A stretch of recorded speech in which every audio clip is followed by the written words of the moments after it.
Well, folks, it was a wild card weekend in the first round of the NFL playoffs. A couple of things we expected, and certainly a couple of things that we did not. We are already moving forward to the final eight. We are down to the final eight teams in the NFL season. Josh Morris is back on the show. He and I will go over the matchups for the divisional round, and we will break down what happened on Wildcard Weekend. It's the Terranadome, another playoff Friday edition, and it starts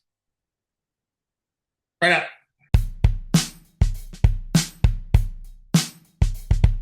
The first interception led to a field goal, and the second one led to a touchdown. You lost by 3. That's why you don't turn the ball over. We see it every week from multiple teams. It happens all the time, Patriots. Yeah, Pats +8, Pats money line. Book it, baby. Buffalo's going down. No. That's right. That's right. That's right. Respect the flying Elvis. Buffalo's going down. Denver money line. I like Denver money line too. I think this is the week for Philly. Denver is better than that 2-2 record for sure. It is. That's gonna be a low-scoring game over there in Philly. I think I would hammer the under on that game too. Known as fair square throughout my years, so I growl at the living foul. Black to the bone, my home is your home. Well, welcome to Terranadome. Terranadome, and it starts right now. Well, folks, it is another Friday edition of the Terranadome. Of course, my name's Scott Terrana. During the playoffs, I have help on this show, and Josh Morris was kind enough to join us again this week. It took a while to track him down, but he is here, and he's kind of lurking in the shadows, but we're doing the best we can. I can only see half your face, but how are you? I'm doing very well. Yourself, sir? Oh, just great. My lower back is a little tight after doing some gym stuff last night. But the last 2 weeks feel pretty good. I think we're dropping some weight, and do it for Dale. Special edition 2000 Peter Max. Dale Earnhardt. Do it for Dale. Yeah. If you don't know who that is, call that the Fruity Pebble car? It's not the Fruity Pebble car, but I can see how you would think that it was. So literally the first thing that comes to mind. What? It's literally the first thing that comes to mind is a bowl of Fruity Pebbles. What? Let me turn that up. Anyway, Fruity Pebbles.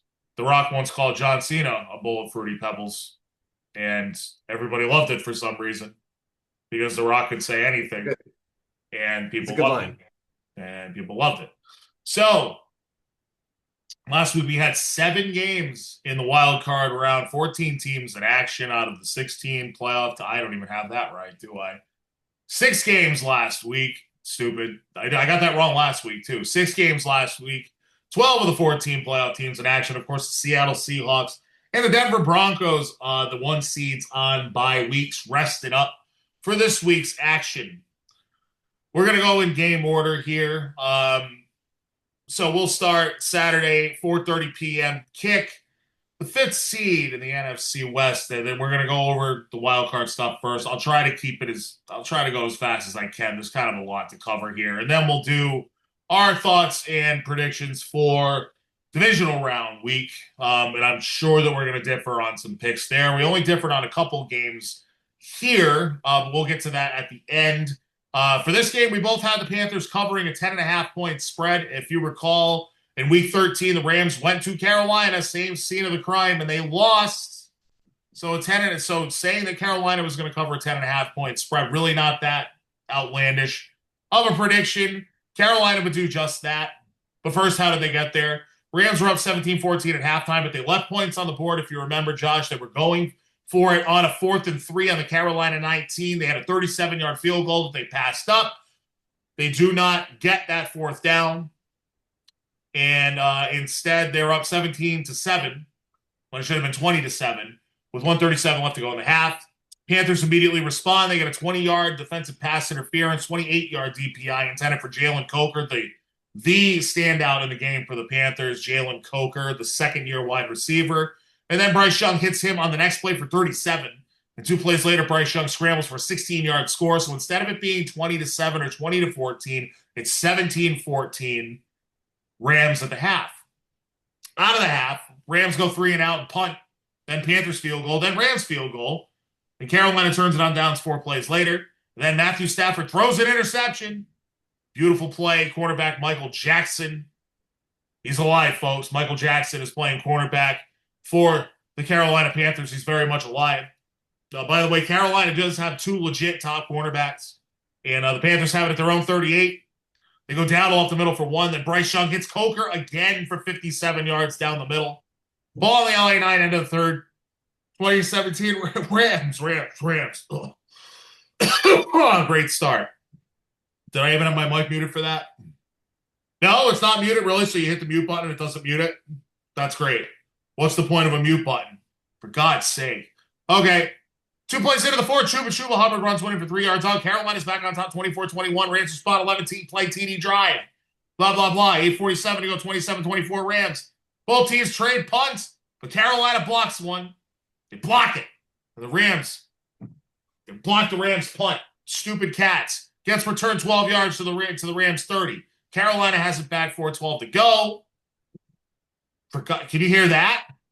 Young to McMillan for 16. Chuba up the middle for 7. Incomplete pass. And then Young hits the target of the night. Coker, 7-yard score. 31-27 Panthers. But a lot of time left. 2:39 left in all 3 timeouts. And on the next drive, it's all Stafford. 6 out of 7 for 71 yards. A 19-yard touchdown strike to Colby Parkinson. Rams take the lead again with only 38 seconds left.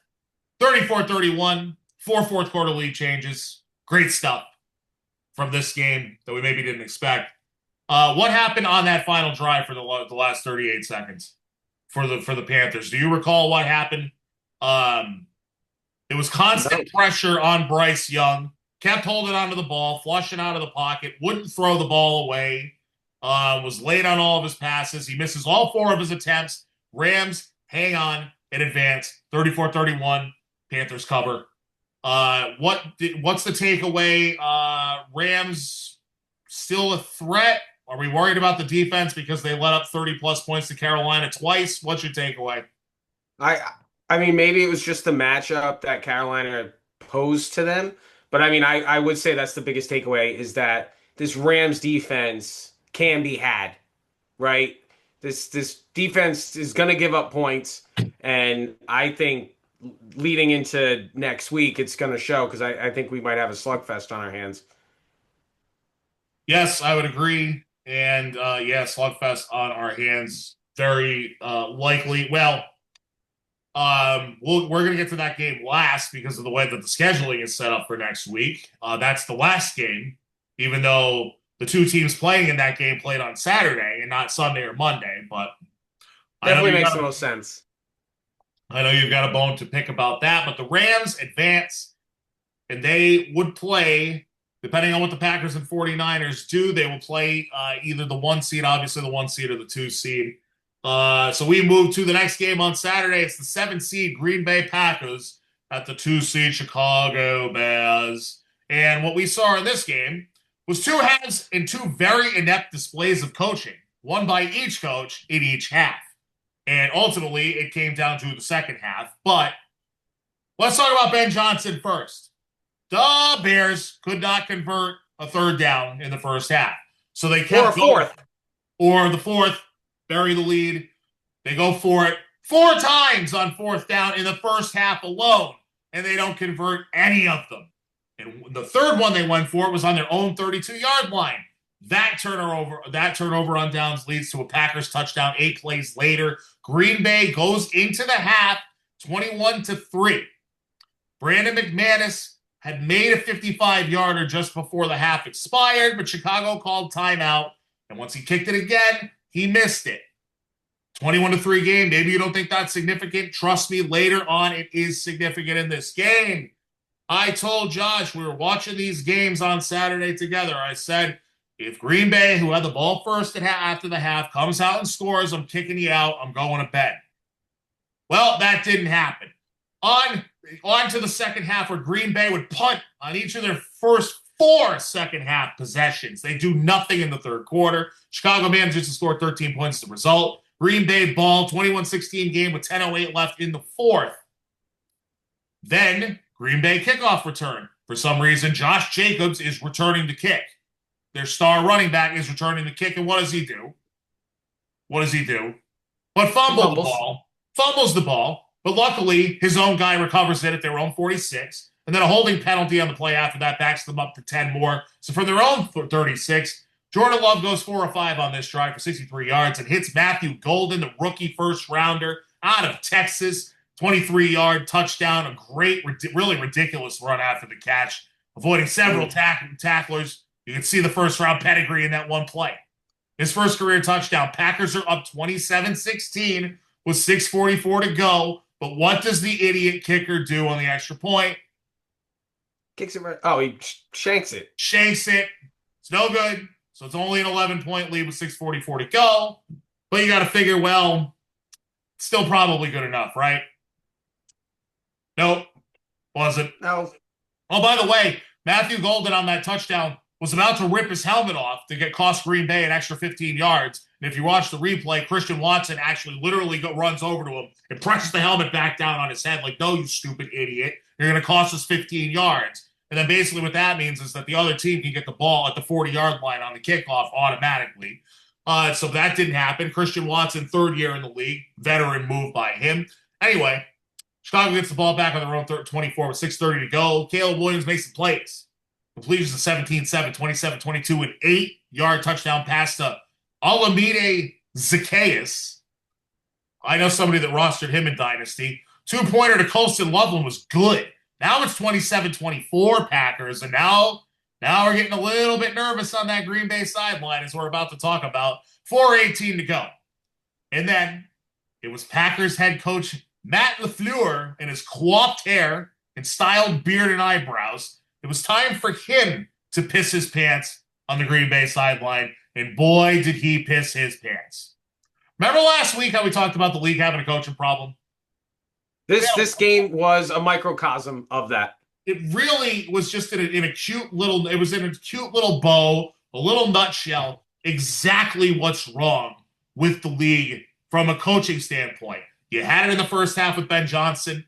But the thing about Johnson that I think maybe he's better than at LaFleur already, he knows how to motivate and rally that team. And for whatever reason, they pulled their heads out of their ass in the second half. So, okay, fine. Plus, they only went for it one more time on fourth down, so there's that too. So, the Packers get the ball on their own 31, and they're throwing it. And I get it. You're only up by 3. I kind of sort of got it at first. You get a 2-yard completion to Jane Reed, and then you strike for 34 to Romeo Dubes. Okay, they're in field goal range now. They're on Chicago's 33. So what would you do at that point, logically speaking? At that point, you're in field goal range already. I would make the Bears use all 3 of their timeouts. I'm in field goal range. I'd kick take the 3 points and then hope my defense holds and doesn't give up a touchdown. So you take the air out of the ball, you run the ball, and make the Bears, since you're at first down, make them burn their 3 timeouts. I don't know. That's 30 years of watching football. That's what I would do. Yeah. And again, you're sitting on your couch and you don't know what you're talking about. That guy's the head coach of a team. Well, sometimes it really is. It is as simple as just having seen hundreds of, maybe even thousands of games at this point. And it's very easy to tell that the Packers are about to do the wrong thing. So they start on first down with Josh Jacobs up the middle. Bears use their first timeout, 3:16 to go in the game. What? 3:16 to go in the game. Out of that timeout, the Packers are throwing it again. They're throwing it again. And it's Jordan Love to Matthew Golden for 12, but he's out of bounds. Out of bounds. So Jacobs on the next, so the clock obviously stops. Jacobs, no gain on the next play. Timeout Bears, but only 9 seconds run off. 3:07 to go. You're still okay. All right. It doesn't look good. It doesn't look right, but okay. Out of the timeout, the Bears' second timeout, the Packers throw it again. And Love misses his target. And then the Packers take a timeout of their own. It's 3rd and 10 on the other side of this timeout. And what happens out of their own timeout? What do? A delay of game. The one thing you cannot do out of a timeout is get a freaking That's inexcusable. That is some pee-wee football right there. If if delay of game's even a thing in pee-wee football, that cannot happen. So they lose 5 yards. Now it's 3rd and 15. Okay, the Bears have 1 timeout left. Now you're on the 38, so it's like a 56-yard field goal. It's cold. It's in Chicago. But you should at least run a draw play, right? And force the Bears to use that last timeout. That's what you should do. Bubble screen, something guaranteed.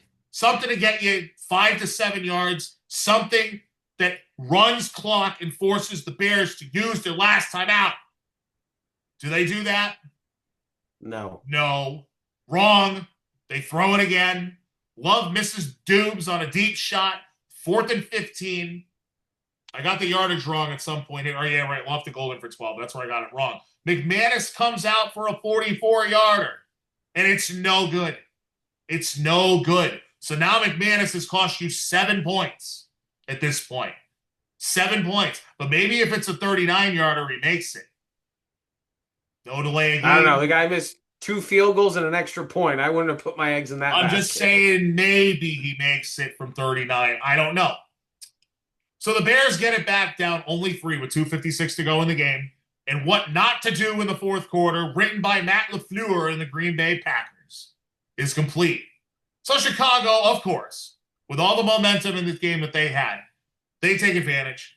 Williams hits Loveland on the second play for a 12-yarder. Packer timeout. DeAndre Swift at the middle for 6. 2 plays later, Caleb Williams hits Swift for 23. And then the dagger shot from the Green Bay 25. It's a dart to DJ Moore. Takes it to the house. Chicago somehow rallies with 25 fourth quarter points. 31-27, the Bears. But we were sitting here with 1:43 left to go in the game. And what did I say? There's still a lot of time left. And for a respectable, efficient offense, and I've been talking about the Packers all year about how they've seemed just a little bit off and something's not right. But for a normal offense, 143, and by the way, I believe they had 2 timeouts left. They had 1 because he used one before the 2-minute warning. That's right. I don't even have that in my notes, but that's right. Right before the 2-minute warning, on defense, they use a timeout. He stopped the clock for the Bears before the 2-minute warning. Gave the Bears mind-boggling. Mind-boggling. Basically gave the Bears an extra timeout. So instead of having 1 for Chicago plus the 2-minute warning, now you're basically giving them 2. You're giving them 3 stoppages. And they used all 3 of them. Still gives you 143 to go. The missed kicks would prove costly to Green Bay. They actually moved it 50 yards on that final drive, but they needed a touchdown. They only got in a field goal range. Bears win a thriller. 31-27. 31-27. First half of this game, Josh, looked like absolutely no chance the Bears were winning this game. They had no business being on the same field in the first half, but that's why Bill used to say you play all 60 minutes in the final whistle. What did you see? Yeah, and we spoke about it in that first half, and we've seen it kind of all year with Caleb, the inconsistency in his play, right? That first half, they couldn't move the ball on offense. They couldn't convert a 3rd down or a 4th down. And then in the second half, he's a completely different player. And I made the comment, like, when they showed his stats, right? 58% completion percentage. It's one of the worst in the NFL. Like, it's not what you want from a franchise quarterback. But then all of a sudden he makes these plays, like where he's rolling out to his left. I don't know if it was 3rd and 8, 4th and 8. He's rolling out to his left and he throws that 20-yard strike across his body. I think it was DJ Moore.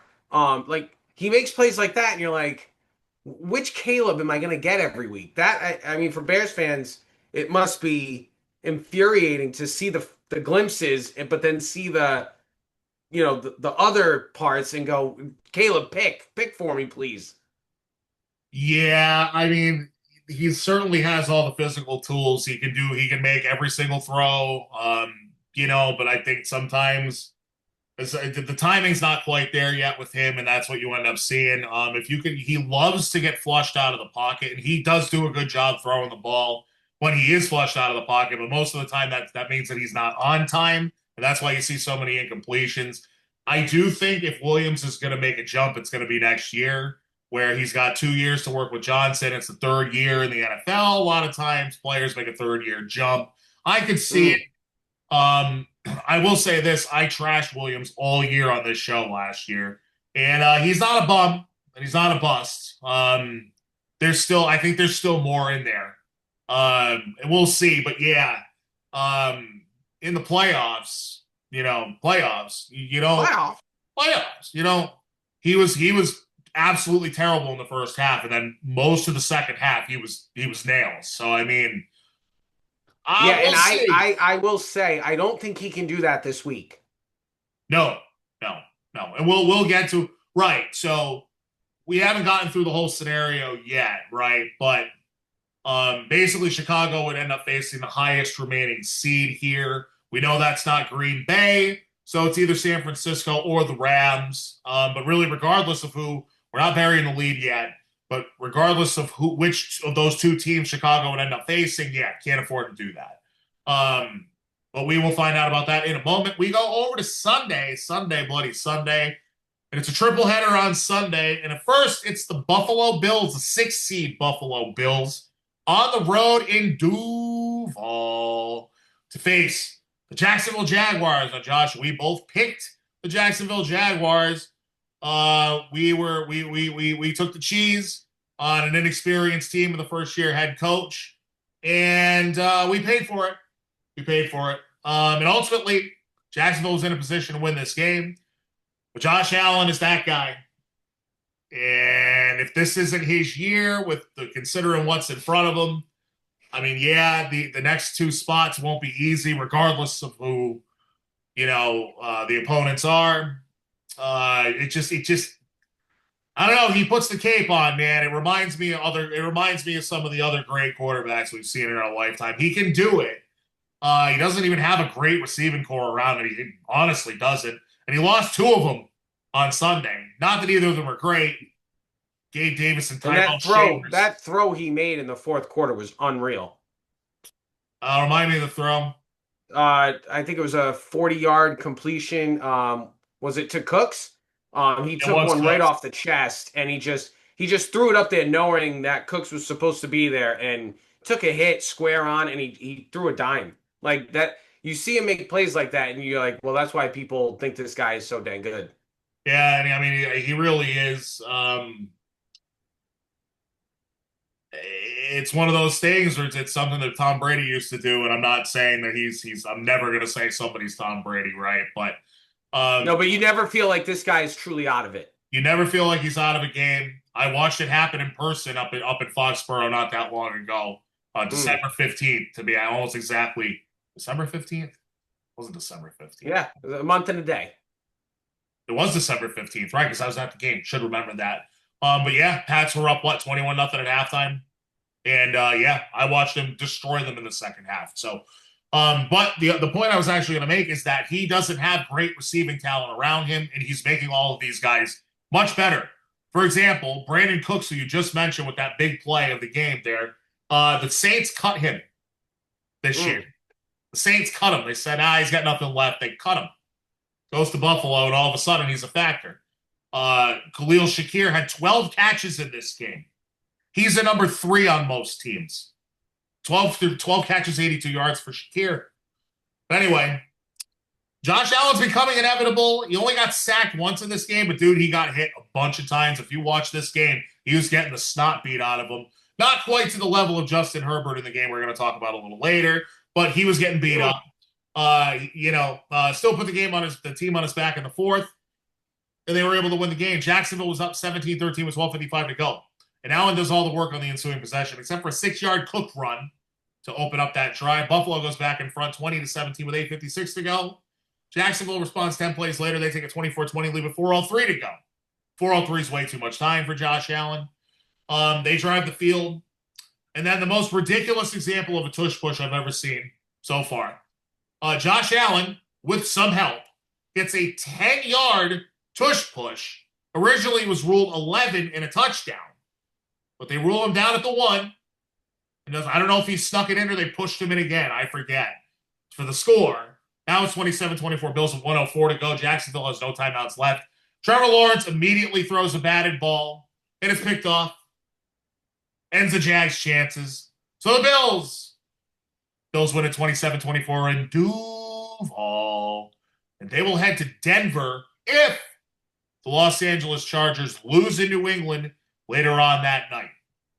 If the Chargers lose in New England. But Josh, we both picked Jacksonville in this game because, well, we thought they were going to make, correctly, by the way, we thought that they were going to make the Bills one-dimensional. They did, because James Cook went for 15 carries for 46 yards. Number 2 running back and number 2 rusher in the league, yardage-wise. Over 1,400 yards rushing, goes for 46. 3 yards a pop. But Josh Allen goes 28 of 35 for 273 and a touchdown. He added 2 rushing touchdowns as well. Trevor Lawrence kind of reverted back to Trevor Lawrence a little bit in this game. Remember how I said, oh no, Liam Cohen's got him fixed? Well, last regular season game, in this game, not so much. 2 picks for Lawrence. First one led to 3 points for Buffalo. After the league tried to gift Jacksonville a free 3 points, and their kicker missed from 54 yards. And this is the same guy who's made 68 and 67 yarders in the regular season and a 70-yarder in preseason. So excuse me for thinking that that 54-yarder was a chip shot for Cam Little. But even though the league gave it to him, he didn't take it. So what? It ended up being whatever it was at halftime. That 3 points could have been the deciding factor. As I said, Shakir, 12 catches for 82 yards, and an emerging receiver, a little guy, but a good receiver in the Jacksonville offense. Parker Washington, 7 catches for 107 yards and a touchdown. It's his 3rd straight game with at least 6 catches, at least 100 yards and a touchdown. Emerging threat. Jacksonville has legit weapons all over the place. And they were without their first-round pick. Travis Hunter. Right, Hunter. Yeah, Hunter's been gone for a while now. So you actually have 4 legit receivers. A good young tight end, 2 good young running backs, but after 5 seasons, we still don't know if Trevor Lawrence is the guy, even though they won 13 games. Maybe I think Liam Cohen probably feels like that is his guy. I think after this year, he's feeling, I can work with this, and they're probably going to stick with him. Yeah, I would think, but don't they have to pay him now? Do they already? I think he signed an extension already. Yeah, that's right. He's getting the bag. That's true. Yeah, it's like $250 million or something like that. It's pretty ridiculous for a kid that's proven nothing. But all right. Either way. Yeah. So, well, good run for Jacksonville, a 13-win season, but ultimately a one and done. My good buddy Nick is a Jacksonville fan. He texted me not long after the game and said, well, I'm not surprised they lost. So, yeah. Yeah, he expects bad things to happen, but in this case, he was right. So, yeah,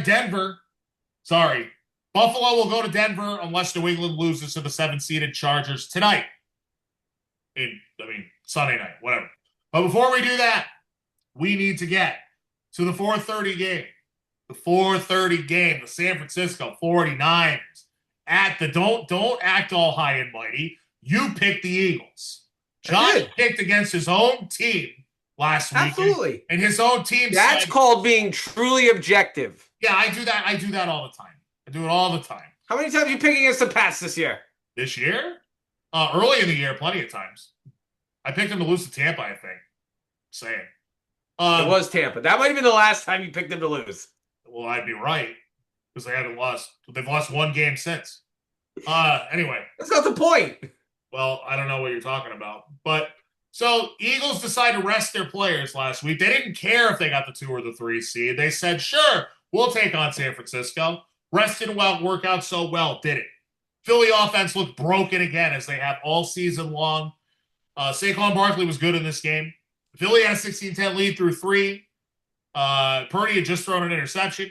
And Josh, the first play of the 4th quarter, there was a little bit of trickery. Could you please explain how the 49ers got the lead in this game, first play in the 4th quarter? Because I know that this is your favorite play, maybe of the season so far.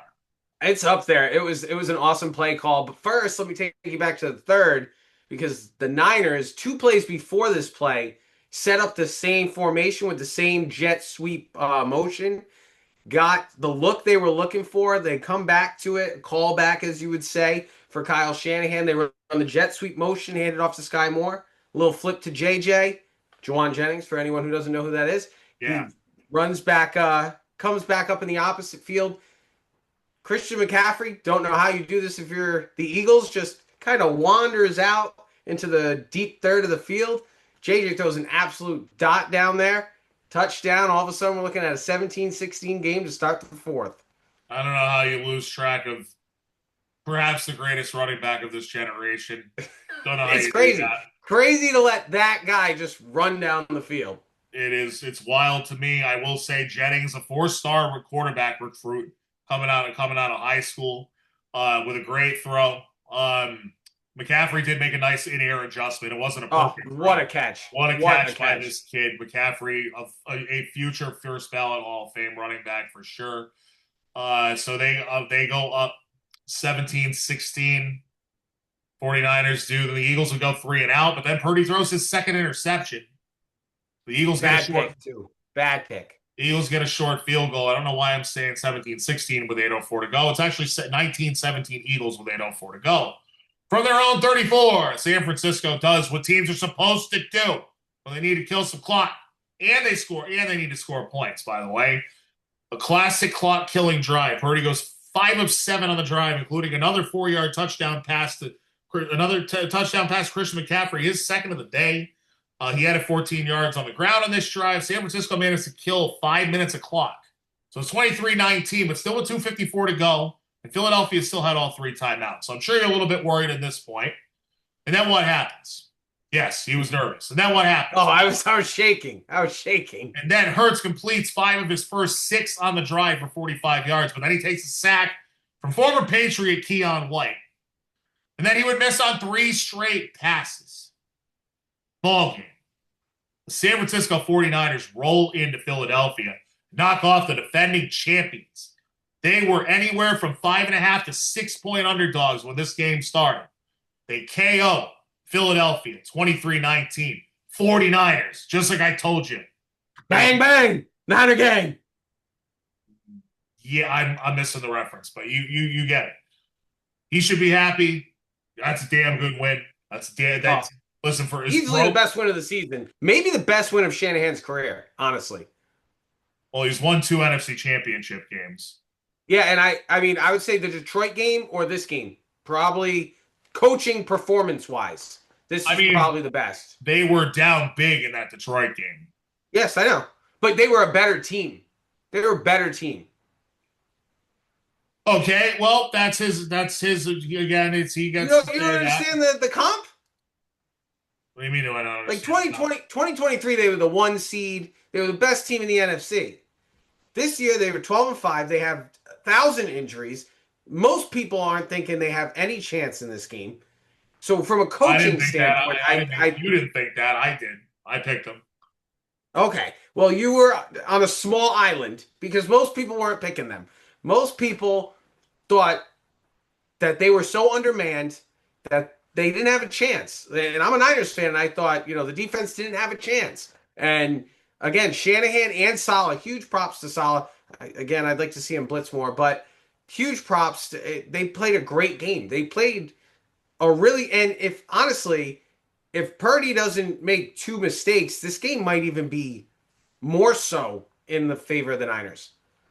Yeah, I just thought that the Eagles had 2 golden opportunities with those 2 picks, and they really didn't do anything with them. So you may be right about that. Purdy, an 18 out of 31 day for 262, 2 scores, 2 picks. McCaffrey, just 48 rushing yards on 15 attempts, but 6 catches for 66 yards and 2 scores. Juwan Jennings had just 1 catch, but it was for 45, and he had 1 pass, and it was a 29-yard touchdown pass. The receiver of the day, who I was about to bet overs on, and for some reason I said, yeah, but it's Demarcus Robinson. Cuckoo, Kachoo, Demarcus Robinson, 6 catches for 111 yards and a touchdown out of nowhere, like an RKO. Meanwhile, Jalen Hurts, another ordinary crap, 20 out of 35 for 168 and a touchdown. The quarterback's not good enough, unless it's the Super Bowl, and then he's Superman. But you got to get there first. Barkley, 26 for 106 on the ground. Devontae Smith, 8 catches for 70. Dallas Goedert, 4 for 33 and a score.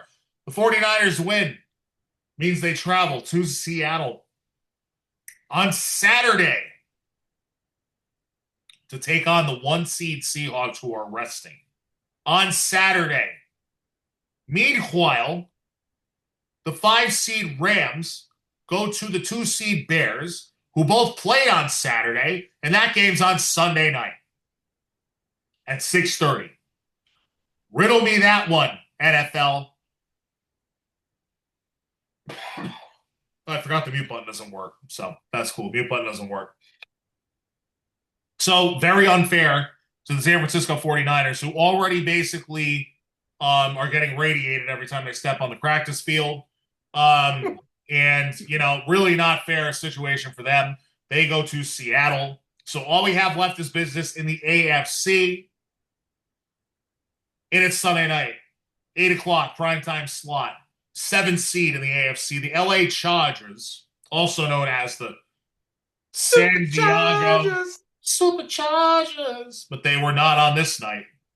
And they go to the 2-seed New England Patriots, who finished the year at 14-3, the second best offense in the league. And basically the score of this game was what? 3-16. Yeah, ugly-ass game. Ugly game. Very ugly. But in the playoffs, it doesn't matter how you win. Early in this game, thought the Patriots were in trouble in this one early on. Drakey May, with an early interception deep in Patriots territory, which should have led to at least 3 Chargers points. I can argue they should have had 7, because it was very deep in Patriots territory. But the Chargers F it up. Come away with nothing. It's 3 running plays by Justin Herbert that got the Chargers down to the 2. And then for whatever reason, is it Greg Roman? Yes. Who's now fired, by the way? He got fired. Who got fired after this game? Offensive coordinator for the Chargers, Greg Roman, maybe because he decided to throw it on 4th down instead of doing the opposite. They get nothing. Patriots defense was absurdly good in this game. Best performance of the season for them. They have faced better offenses, by the way, because we all want to knock them for having a bad schedule. But they faced plenty of better offenses than this. 207 total yards allowed. And the Chargers went just 1 for 10 on 3rd down in this game. Justin Herbert got the bag beat out of him. Chargers quarterback Herbert. 6 sacks, the season high for the Patriots, and 11 quarterback hits. To Herbert's credit, he took a beating. He did not miss a stab. He got his ass kicked. Patriots forced 2 fumbles. One was a turnover. Did not lead to points. Drake May's got some things to clean up if they're going to beat the team that they're going to face next week. Held onto the ball way too long a bunch of times. He was under constant pressure. Was not a good night for the Patriots O-line. The Chargers are good up front, in fairness. But May got sacked 5 times and he fumbled twice. Lost one of them. But put together a nice drive and made an insane throw to Hunter Henry for what proved to be the icing touchdown for the Patriots. It was a Drake May. Drake May makes some throws that I don't see any other quarterback in the league making right now. I'm not kidding. I'm really not. I know you're smirking over there. If you watch him week in and week out, he makes some throws that it's like holy crap. And that was one of them. They really didn't have any other ones in this game, but that was one of them, the one to Hunter Henry. So basically the Chargers couldn't do a damn thing. Pats get 3 field goals and a touchdown. They win 16-3. Kind of an old school way of winning up here. We won plenty of playoff games not scoring points and just shutting them down. It kind of makes you kind of won a Super Bowl that way. Yes, the first one was won that way for sure. No, the Rams. Well, that one too. That one too. 13-3. Both Rams Super Bowls were kind of won that way. Yes. A win's a win in the playoffs. So that means the Pats, as the 2 seed, face the highest remaining seed. It also means that Buffalo will go to Denver on Saturday. The Monday night game is Houston at Pittsburgh. We'll talk to that in 1 second. Justin Herbert, just 159 passing yards and 57 rushing yards. Drake May, 268 passing yards, a touchdown and interception, a lost fumble, 10 carries for 66 rushing yards. Ramondre Stevenson had 128 total yards. And Keyshawn Booty rocking everywhere. He had 4 catches for 66 yards. He was the reason I note that. He was the only receiver on either team to go above 3 catches in this game. The only one. Ugly Wow. game.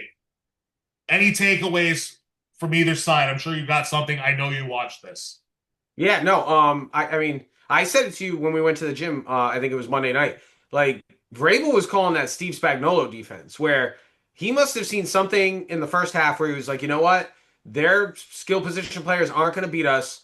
We're just going to blitz. We're going to bring pressure every other play. Because In it the felt back. like every other play, there was an extra guy coming and Herbert was going to get hit. Like, he had no time, and Vrabel was absolutely fine with it. He was like, you know what? I trust my guys on the back end. They're going to make a stop if Herbert does actually end up throwing the ball. And honestly, a lot of those sacks were coverage sacks. It wasn't like they got right to Herbert. There was no one, he had nowhere to throw the ball. Like, he just took an absolute beating. I sent a picture to my friends. Like, I don't know if you remember this movie, Space Jam. Remember when Michael Jordan's assistant gets flattened by the Monstars? Yes, That's Josh. what Justin Herbert had to like pull himself off the turf every other play. Because especially I think it was the last possession on fourth down or whatever when he got murdered. Yes. He was like down for a good 10, 15 seconds, like Yeah. almost like he didn't want to get up. No. No, it's like that. It's like that South Park where it's they're the Washington Redskins, and then it's just they go to face the Cowboys, and it's just Dan Snyder that goes out there, and the Cowboys players all tackle him at once, and he keeps getting up like over and over, and they're like, dude, just stay down, just stay down. Oh man. So satisfying win from this perspective over here. But really they did it was all defense for them. They showed the Patriots aren't the best linebacker core, but when Spillane's in there, huge difference. When they have those two guys in the middle that I mentioned last week, the other team's not going to be able to run the ball. I was right about that too. Milton Williams, who, by the way, Milton Williams can get after the quarterback too for a big guy, and that's a big, big advantage. But one thing that doesn't get talked about enough with the Pats is the secondary, and that their back four is good. Their safeties are good. Carlton Davis was actually good in this game, probably his best game of the season, your number 2 corner. And Christian Gonzalez did go out to concussion protocol, but he is back at practice for the last 2 days. He will play on Sunday. So we have to find out who will the Patriots play. They'll either be playing at 3 o'clock or 6:30. We know they're playing on Sunday. Will they be playing the Houston Texans or the Pittsburgh Steelers? Josh, you sensibly picked the Texans in this Monday night game, and I said, no, wait a minute. All the money's coming in on the Texans, so I think the Steelers are going to win somehow, even though the Steelers just not even close. But to be honest, this game was close until Pittsburgh started puking all over themselves. This game was close through 3 quarters. It was a crap. I put a really bleepy game. It was 7-6 going into the fourth quarter. Less than 2 minutes into the fourth, the Texans got a 51-yard field goal from Kaimi Fairbairn to make it 10-6 with 13-12 to go. Ensuing Steelers possession. On the fourth play of the drive, Aaron Rodgers is strip sacked, gets mauled by Will Anderson and Sheldon Rankins. Rankins picks it up and scores from 33 yards out. 17-6 Texans. And even with even with almost 13 minutes left to go in the game, you go, that's it. Pittsburgh's not coming back down 11. Against this Texans defense, you kind of knew that was going to be it. Steelers actually punted on their next drive. Texans go down 87 yards on 11 plays to make it 24-6. Rodgers throws a pick 6. Bye-bye Steelers. Bye-bye Mike Tomlin. 30-6, the final score. So, by the way, 2 headlines in this game, but the main one is borderline, you can call him a Pro Bowl, but a borderline top-tier wide receiver in the league, Nico Collins, took a big hit to the head late in this game, was carted off with a concussion, which you don't see that often. He is most likely out for this coming Sunday in a game that obviously I already told you, the Houston Texans will travel to New England to face the New England Patriots at 3 o'clock on Sunday. Your takeaway. Oh, by the way, CJ Stroud didn't look good in this game. He had 3 fumbled snaps and 2 more fumbles, and they still won 30-6. What do you make of the Texans? Can the Texans win 2 in a row on the road in the playoffs?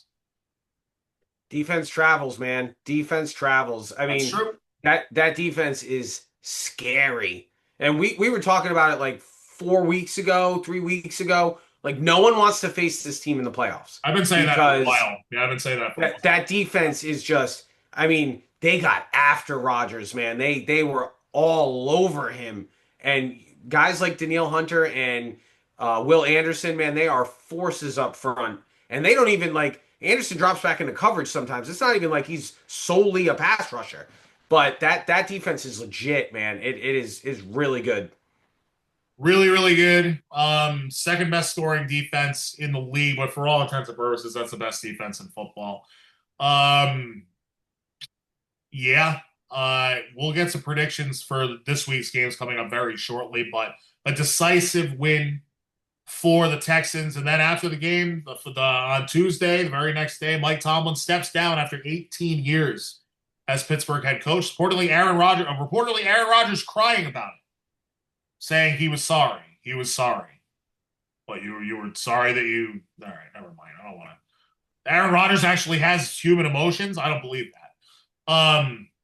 But anyway, so let's go over our picks. We spent enough time rehashing what happened last weekend. Let's go over our picks. Over our picks. Let's do that. So ultimately, we both went 4-2 last week. We both got Carolina right on the cover. I got Chicago Green Bay right.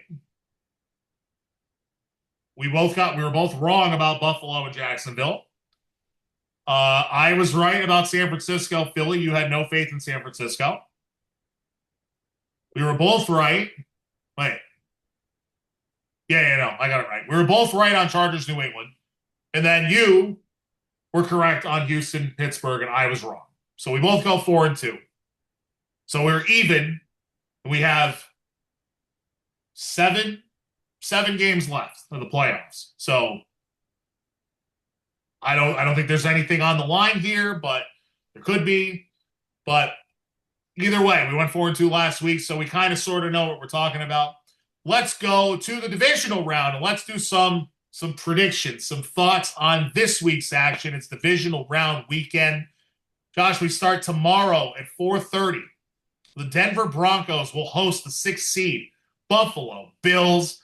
Broncos are 1.5-point favorites, of course, in the AFC. 1.5-point favorite. Broncos, over-under is 46 points. Denver is 8-1 at home, and the Bills are 6-3 on the road, including last week's win. What do you see happening here? I just think Denver is a really tough place to play. I think their defense is pretty dang good. This one's probably gonna bite me in the butt, but I really do see Denver coming out of there with a win. You got any other reasons for that? I just think offensively they're not better than Buffalo, but I'm not sold on Buffalo's defense either. Where I'm kind of sold on Denver's defense. I think Denver's defense is better. I think Buffalo, obviously, they have Josh Allen, which is one of those things where it's like, you can't ever count them out, but at the same time, man, no one circles the wagons. And they are just a bad luck franchise. So I don't know. Denver is such a tough place to play. I just don't see them winning this game. Yeah, I see them winning this game. I know you do. Matchup advantages. Yeah, I told you, it's destiny. It's got to happen. It has to happen. It's got to be Josh Allen against the Patriots for the 3rd time this year. It's got to happen. Matchup advantages. Quarterback, I give it to Buffalo. Running back, I give it to Buffalo. Receivers, I give it to Denver. Tight ends, I barely give it to Buffalo because they have 2. Offensive line, Denver. Defensive line, I like Ed Oliver a lot. So I'll give it to Buffalo. Linebackers is probably Denver. Secondary's Denver, especially with no Jordan Poyer for Buffalo. Special teams, you got to give it to Denver at home. But coaching is also a big advantage to Denver. So how in the world is Buffalo going to win this game? You already mentioned it. Well, Josh Allen. You're going to say number 17. Number 17 for the Bills. I don't even want to like him as much as I do. That's my only logic because the rest of it makes no sense. Maybe Denver's rusty. I don't know. It's just I feel it in my giant gut, which is finally starting to shrink, man. But I feel it in my gut. Buffalo beats Denver 24-20 in Mile High. Momentum's too great. Momentum is too great. It is extremely hard to win in Denver, but the team that Buffalo just knocked out, well, they won in Denver. 24-20 Bills. Here we go. In my notes, I have the 6th seed Seattle Seahawks at the 1 seed Seattle Seahawks. So that's a great game. That's not right. 8 o'clock game, Saturday night. The San Francisco 49ers, the 6th seed on the road. Huge disadvantage given to them by the NFL. They are basically getting screwed with their lack of rest. So Seattle, the 1 seed that's been sitting at home for 2 weeks, they are 7-point favorites, and the over-under is 45 points. Seattle is 6-2 at home, and San Francisco's 8-2 on the road, including last week. San Francisco, I have them in here as the cardiac kids. Matchup-wise, I like quarterback and running back, got to give it to San Francisco. Wide receivers, I call it even because Seattle's really got 1, and at least San Francisco's got like 2.5. Because Pearsall's playing this week. He's dedicating his comeback to George Kittle. Tool. Tight end, I give it to Seattle. Barner, a little bit better than Jake Tongus, I would say, or Tongues, or whatever his name is. Tongus is done. Don't sleep. I know the kid's actually not bad, but I happen to like AJ Barner. Offensive and defensive line, I gotta go Seattle. Linebacker, Seattle, but if Fred Warner does come back, I don't know about that. No, they already ruled him out. Fred Warner's ruled out, Seattle. They already ruled him out. Secondary, give me San Francisco. Special teams, Seattle at home. I'm usually going to take the home team on special teams. But coaching-wise, give me San Francisco. Huge advantage. I think first playoff game. First playoff game for McDonald. I think there are 2 factors here because since you're the 49ers guy and you made your prediction first on the last one, I'm riding momentum. I'm going to go first on this one. The cardiac kids are the 49ers. They keep winning. Brock Purdy revenge. Brock Purdy revenge. Sam Darnold has still never won a big game in his professional life. And all of a sudden he's got he might not play. He says he's fine and he's going to play. But suddenly there's a mystery oblique injury. He's going to piss his pants again. Watch. He's going to piss his pants again. San Francisco back to the NFC Championship game for the 3rd time in 7 years? 23-17. San Francisco goes into Seattle and wins. Now tell me why I'm wrong. Man, let me tell you, there's a lot of stats that would honestly tell you you're right. Since 2011, I believe, the 49ers have either A, not made the playoffs, or B, made the NFC Championship game. So that's 15 years. 15 years they've either made the playoffs or the haven't made the playoffs or the NFC Championship. There's no middle ground. So that would tell you, it's history. You gotta. Yeah, that's pretty dumb, but yeah. Purdy is 4-0 in Seattle. He's never lost in Seattle. So we're not picking against the spread, right? We're just picking straight up. I guess we're picking straight up. Yeah, no, if we're picking straight up, I'm picking Seattle. And why are you picking Seattle? You have to give me reasons. Did you watch Week 18? You didn't have Trent Williams. No, we didn't, and that'll be you didn't have Ricky Pearsall. We didn't have Ricky Pearsall, but now we don't have Kittle, which is going to hurt us a lot. I do love Jake Tonges. Don't get me wrong. Huh? Tonges. He's going to get it done. He could. I'm betting a touchdown. The 49ers defense, it played a lot better, but Saquon Barkley killed them. The running game killed them. I don't think, unlike Kevin Patullo, the Seahawks are going to stop running the ball. I think they are going to continually run the ball. They're going to make sure that big game Sam Darnold doesn't show his face. They're going to be like, no, Sam. No. We want you to throw the ball less than 20 times. We want, a little third down here, a little third down there. They don't want to put it all on Sam Darnold because they know what's going to happen. Did you mean Big D, Sam Darnold? Yeah, Big D or Big Game because Big Game Sam Darnold is a ghost. He doesn't exist. He's a fugazi. They don't want to see that guy come around. They want to run the ball, they want to control the clock, and I think they're going to be able to control the line of scrimmage like they did in week 18. Week 18, people forget they missed a couple kicks. They went for it on fourth down in the red zone. Like that game could have actually been a lot worse. So I just think the Seahawks are gonna, and I don't want to get my hopes up. That's really what it is too. Like I'm like, all right, and if I'm wrong next week, I'll come on wearing my Niners gear and be all excited. Just like he was last week when he was wrong last week too. Yep. So we differ on both of the Saturday games. So that's great. Somebody's going to be winning and somebody's going to be way behind by the end of this thing. When we go into conference championship weekend, we roll on to, he says, just for a reminder, he says that the Seattle Seahawks will knock out his 49ers, which is a logical pick. I said 49ers win. Again, somebody's got to pick them. So we move to Sunday. 3:30 p.m. kick, which is lovely, by the way. Or no, I'm wrong. It's a 3 o'clock kick. The 3 and 6. The night game is 6:30. I have that backwards again in my notes, but that's why they're notes and they're not published. The 5th seed Houston Texans will be at the 2 seed New England Patriots. New England is 3.5-point favorites as of this recording. Over-under is 40.5 points. I will say New England, all 3 of their losses this season are at home. They are 7-3 at home this year, including last week. The Houston Texans are 6-3 on the road, including last week. They have won 10 games in a row. This is a tough test for the Patriots. Want to run down the sheet? Fine. Matchups.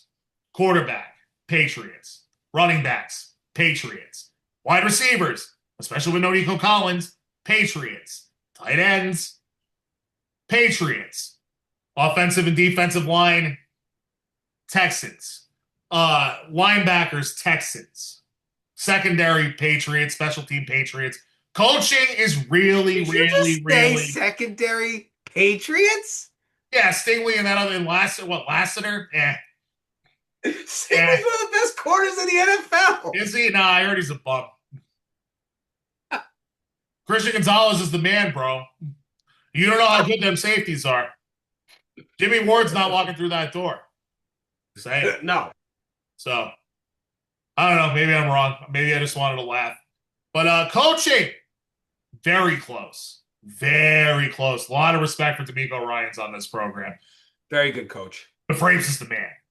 Yeah, I would still give it to Braves. Braves is the man. Okay, I guess I'm going first again. I'm sorry. You get the last one. Everyone says New England hasn't faced a defense that this is this good, and they would be correct. But what's also true is that Houston hasn't faced an offense that's this good, at least not since week 1 when they lost to the Rams. On paper, the Pats have a heavy advantage on offense, especially with Houston missing its top stud wideout, Nico Collins. Pats have a slight coaching advantage, but don't sleep on D'Amico Ryans and the Houston Texans. Ultimately, I don't think Houston can score enough points. I just don't think they can score enough points. But Drake May also can't afford to have the same ball security issues as last week. If he does, the Patriots will lose this game. But I think as long as New England doesn't turn it over 3 times, they eke it out like 24-17. But I'm a little worried about this one. A little bit. You should be. It's the last. You're down to the last 4 teams in the conference. You should be worried at this point, especially when you haven't been here in this spot in 7 years. Which a lot of teams, it's like, well, shut the F up because like we're Jets fans or like we're Browns fans and we haven't been here in our whole lifetime. But it's been 7 years. Texans are completely legit on defense. I think the Pats scored just enough points. Tell me why you think Houston's going to win this game. You honestly, if Drake May comes out like he did in the first half against the Chargers, they lose.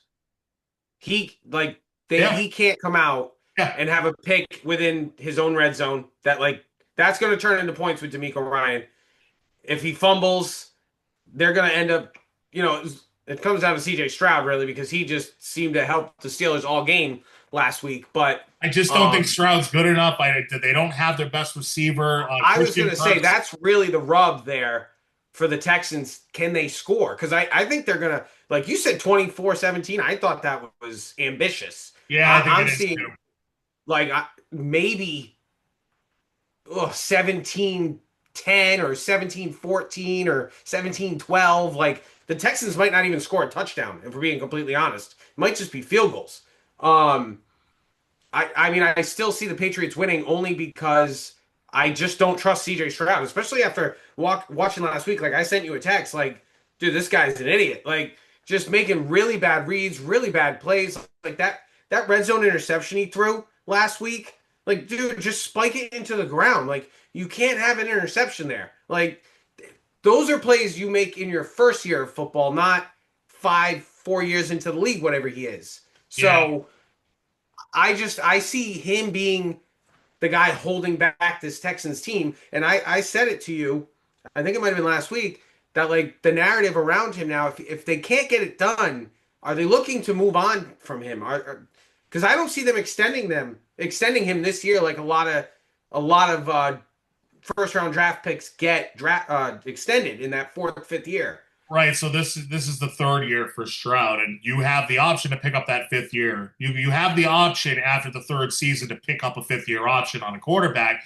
Houston, I think it's because they're still in it, but they haven't done that yet. So Yeah. you are talking about something that nobody else is talking about. Ultimately, I think they're going to pick up that option. They're going to want to do the full 5 years and try and figure it out. They haven't put enough around him on the offensive side of the ball to you know what I mean? Well, I mean, they went and got Joe Mixon last year. And No, of I course, think he sucks too. I think he sucks too. I do. Yeah. I do. He's especially compared to his rookie year. They got tape on him, and now it's like he's average at best to me. I mean, the next Ohio State quarterback that becomes an elite quarterback in the NFL will be the first one. So I think that is one of like three factors working against the Texans. Patriots should do just enough to get away with a win and advance to the AFC Championship game, I think. But strange things happen in these games because it's January football. At least we're here. At least we get to talk about it. So we both say Patriots over the Texans. It's the first one we agree on. I have a feeling we're going to agree on this next one, too. I will give you the layout, and then you can take it away on the Rams at the Bears. Two teams that got an extra day of rest for some reason, as I've already brought up in the show multiple times. The 5 seed in the NFC, Los Angeles Rams, at the 2 seed, Chicago Bears. 6:30 p.m. kick in Chicago. Rams are 3.5-point favorites. The over-under is 48.5. Josh, feel like temperatures are ranging anywhere from 5 above to negative 10 degrees during this game. Chicago 7-2 at home, including last week. The Rams are just 6-4 on the road, including last week. By the way, Matthew Stafford with the Rams is 1-9 in games with temperatures below 20 degrees, as this one will be. Since he's joined the Rams, what do you think is going to play out in this final game of the weekend? Oof, I didn't realize the conditions were going to be so gross. Well, no precipitation, just nasty cold, like even nastier than here. Yeah, I think both defenses just aren't strong enough to hold these offenses back. You got the first-ranked offense in the NFL with the Rams, and I believe it's the first-ranked rushing offense in the NFL with the Bears. So I think obviously the Bears, they love to run and run play action and really get off that. I think it's one of the reasons they struggled so much last week is that they couldn't get the play action going. But I think the Rams are going to absolutely take it to the Bears, and I think they're going to end up pulling away because I don't think Caleb can have an inconsistent game. If he's having one half and then one half, like that's not going to work. The Rams are going to score consistently against that defense because the Bears just don't really have a strong defense. No, they don't. Their top two corners aren't too bad, but you're still talking about Devontae Adams and Puka Nacua. Green Bay picked a lot on their nickel corner last week. A guy who was it Chris Collinsworth doing that game? Who kept saying, "Oh, he's talented, but the kid's only played in 3 games this year due to a bunch of injuries," and they went right after him. So almost every possession they were attacking him. There's weak points in that Bears defense. They don't rush the quarterback very well. Yeah, I'm kind of with you on the reasoning. I do think that the weather gives Chicago a better chance than they might otherwise have. But ultimately, I think the Bears are too mistake prone, and they might just give it away. I don't see the Rams pulling away, but I'm with you. I think the Rams are going to win this one like 30-24. 30-24 feels about right. Take the over if you want, betting wise. But yeah, that cold stuff, I think early on there might not be a lot of rhythm. But late in the first half, I think they'll establish one. They'll keep themselves warm at halftime. Then they come out. Bet you a lot of points get scored in the second half. So we disagree on the Saturday games. We agree on the Sunday games, folks. That is the rundown for Wildcard Weekend and the prediction segment for Divisional Round football. We've already talked about the disadvantage due to the scheduling. That is the 49ers, the Bills, and the Texans, all of them at a disadvantage this weekend, even though I'm picking 2 of them to win. And the teams with an advantage due to the schedule, the Patriots, and especially the Rams and the Bears. And obviously, bye-week teams get the built-in advantage because they earned the bye. Broncos, Seahawks. Josh, it's been a little bit over an hour. We're going to wrap it up. We're going to keep it all football. But I will say this. When we have less to talk about next week, we got to start getting into other sports again on the show. We got to start feeding some of that back in. Baseball has a mega problem on their hands. There is a huge problem in the MLB in terms of free agent contracts and in terms of one particular franchise. And just a big market tease. We will get back into that stuff next week. Plus, the Boston Bruins and Boston Celtics are both having good seasons, folks. So we have got to hit on some other things on the Terranadome. But he's Josh Morris.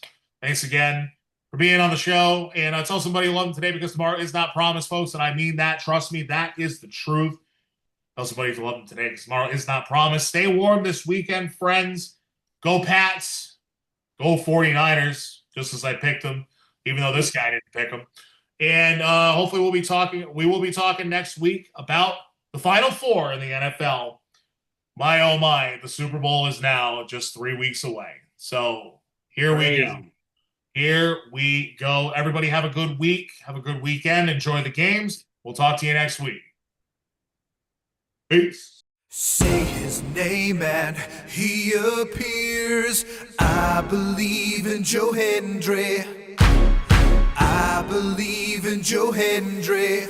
Cause they love him in London and Paris and Tokyo, America, Scotland and Canada and Mexico. They say I believe in Joe Hendry. I believe in Joe Hendry.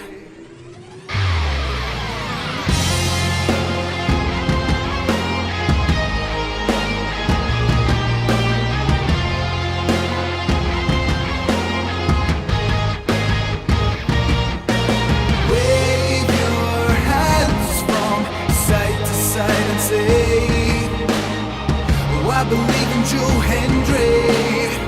Joe Hendry is so prestigious. Wave your hands from side to side and say, oh, I believe in Joe Hendry.